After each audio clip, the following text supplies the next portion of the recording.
Si je devais choisir un livre qui me permettrait de faire 3 heures de travail en 1 heure, d'avoir de très bonnes notes, ça serait ce livre-ci. Et c'est lié à Kurokos Basket. Pourtant, je suis sûr que tu n'as jamais entendu parler de ça. Steven a passé plus de 20 ans de sa vie à faire des recherches sur pourquoi est-ce que certaines personnes réussissent beaucoup plus que d'autres et en moins de temps. Et voilà ce qu'il a développé. The flow state, ou encore la zone. C'est l'état optimal de conscience dans lequel on se sent le plus vivant et aussi dans lequel on peut accomplir l'impossible. C'était cool, hein? J'ai planifié ça.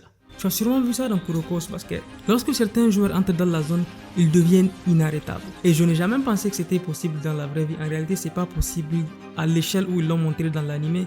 Mais voilà comment tu peux arriver à entrer dans la zone d'après les recherches de Steven Kotler. Il faut que la tâche soit très importante pour toi, d'une manière ou d'une autre. Et il y a 2 catégories pour cela.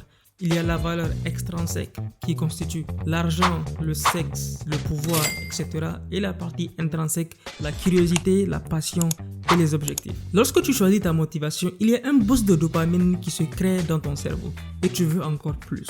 Et c'est cela que les réseaux sociaux exploitent pour faire en sorte que tu restes sur la plateforme pendant des heures. Oh shit, like, what's going on?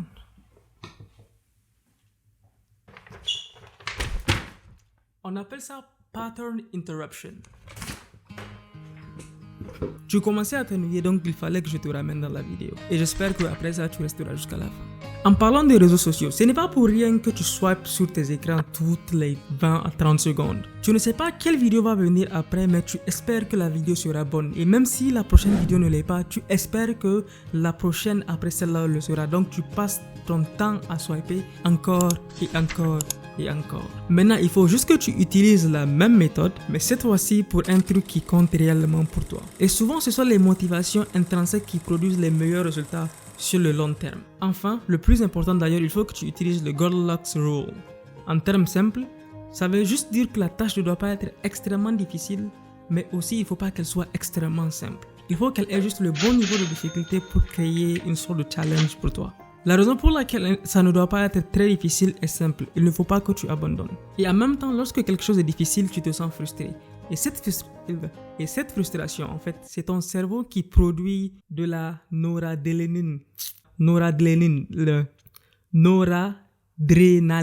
Et en termes simples, c'est une hormone qui permet à ton cerveau de se préparer pour l'apprentissage de quelque chose d'important. Donc, tu as besoin de cette difficulté pour que ton cerveau se concentre encore plus et donc entre en zone.